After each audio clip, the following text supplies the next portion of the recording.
I am for truth, no matter who tells it. I am for justice, no matter who it's for or against. When I was 4 years old, I quite literally thought that I had been born into the wrong reality, that this is a complete madhouse, and I wanted to know why. I wanted to know how it got that way. And I wanted to know who I was and what I was doing in this realm. These are the questions that got me started on this quest when I was very, very young.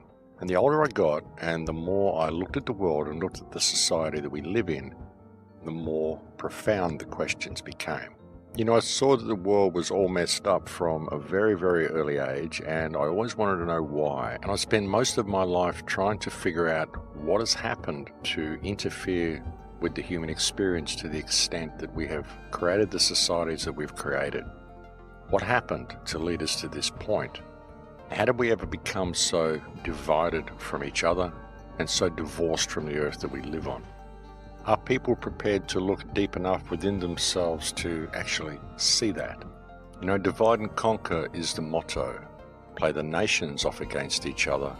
Shout down and attack and belittle anyone who attempts to stand in the way of that or heal these divisions.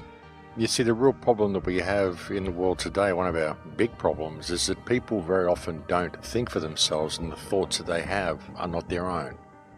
And sometimes they never pause to ask the question, where do these thoughts come from? Do they come through our own human interaction with other human beings? Or is it simply a program? When you're forced to feel guilty, you feel disempowered. You allow people to do things to you because you feel guilty. Oh, you're a sinner. You must allow yourself to be punished because you've done the wrong thing, even though you didn't do anything. I'm only on Be Positive. That is the purpose of forcing a collective guilt on people, is to disempower them, to prevent them from ever standing up for themselves and addressing the situation that they find themselves in.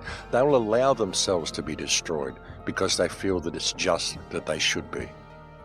Everything is different to what we're told, folks, and it's this collective guilt. What's it there for? Who put it there? What is its purpose? Apparently there's a lot of people who have a real stake in the outcome of wanting to be the people who did it first. Whatever that means for them, I don't really know, but I really think it's counterproductive, and what we need to do is put everything aside and find out what the truth is, and stop allowing ourselves to be played off against each other.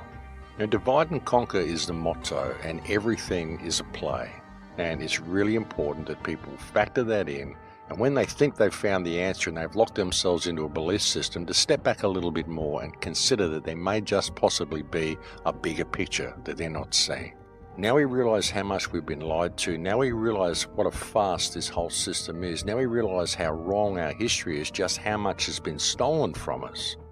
It doesn't matter who did it. What matters is what we do to get back to what we should be, because once we get back to that point, I'm sure who did it will become very apparent.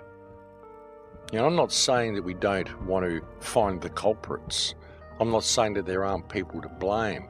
I'm just saying that constantly looking for someone to point the finger at doesn't achieve anything. What will achieve something is walking to freedom. Then we'll have plenty of people we can point the finger at. They'll be the ones that are left behind screaming for us to come back and do what we're told. But at the moment, we have to stop fighting with each other and put all this stuff down and realize that nobody has a clue what happened in the past. And if we can all work together, put our belief systems aside and stop wanting to be correct, stop wanting to be the one, stop thinking that race or any of this stuff has anything to do with it. It doesn't matter who came first. What matters is the situation that we're in and how to extricate ourselves from this situation. And with all the solutions that people are looking for, they're just not seeing that the solution is themselves. The solution is to put all of this stuff down, to stop fighting with each other, to stop arguing with each other, and to let's all research and look and see what the bigger picture is, and put all of our personal beliefs and our personal prejudices aside. We don't need any of them. They're all constructs. They're all put there just to keep us fighting, just to keep us squabbling, and none of them lead anywhere. And we're at a really important time now, ladies and gentlemen. We are. There's so much going on in the world. There's so much being rolled out right at our feet, the control grid, everything they're doing, the smart grid, and they're bringing this out because they're freaking out, because so many people are waking up. A lot of people I know are feeling this way. People that you wouldn't even think, just realizing that something's wrong. People just, everyday people in shops just saying, hey, I don't want to do this anymore. This is ridiculous. Why are we doing all this? Only on Be Positive. People are having these thoughts, and that's what the government is freaking out about, because people have had enough. And it's growing, and it's growing all around the world, ladies and gentlemen. So don't think there isn't an awakening happening. I mean, it may not be a full awakening, but it's certainly an awakening of sorts. At least it is an awakening to the fact that we don't need to do this anymore. And that's a good thing, and it could lead to something. But unless we are prepared to put down all this fighting and realize that none of this division is getting us anywhere, and having beliefs about anything doesn't help anything at the moment because none of us really know, then we're not going to make a difference at a time when we could. And it's important that we put it all down and get some focus and make some difference, folks. And all we got to do, like I keep saying, is just unite with each other. As I keep saying, divide and conquer is the motto, and all you do by supporting these paradigms is support this government system. One of the things that people seem to find most offensive about what I've been saying is the mere concept that we ever lived in a peaceful society. Many people just seem to find the mere concept of peace between races to be utterly repulsive, and something they just seem to get violently angry about. What is that? Why would you get violently angry about peace? Like I said, some people just seem to want to hate. And even if we were to suddenly fall into some sort of peaceful society, let's say we were to all overthrow the governments now and all shift into a Vedic culture, there'd still be sections of that society who would want to blame the others for what had happened prior to coming into that new perfect society. Whatever positive scenario you can try to discover or present to people, there seems to be this emotional residue that they just refuse to let go of. And that's the thing, we're at such a turning point in the human experience, and it's such an inspiring time and such a positive time, and a time that we could make real change. And the only thing that is holding us back from doing this and actually stepping into our power is all of this division.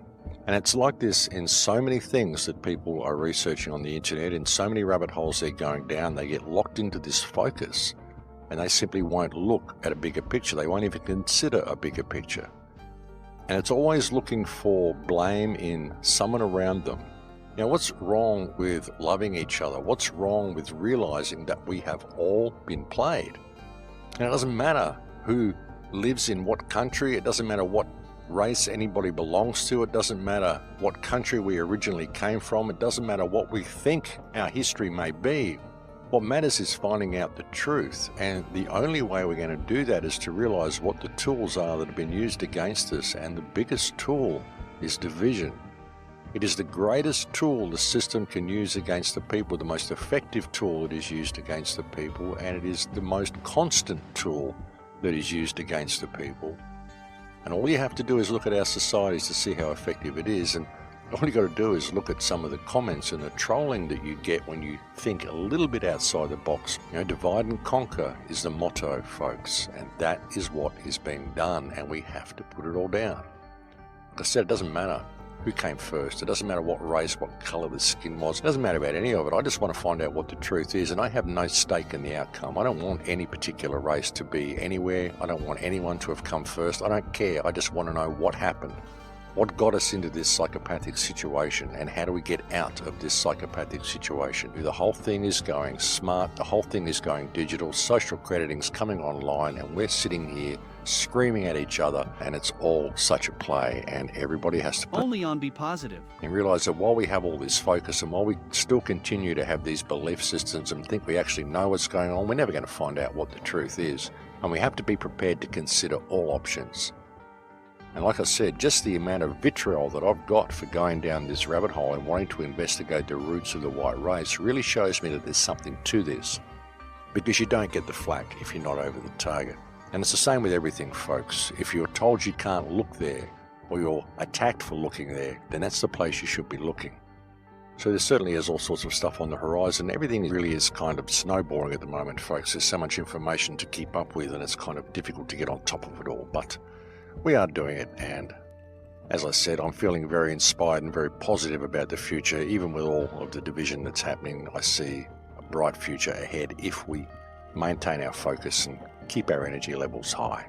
It doesn't matter who built what or who did this or who did that. What matters is what got us into this psychopathic situation that we're in and how to extricate ourselves from this situation, because we're all suffering under the yoke of this slavery system, ladies and gentlemen. Everybody.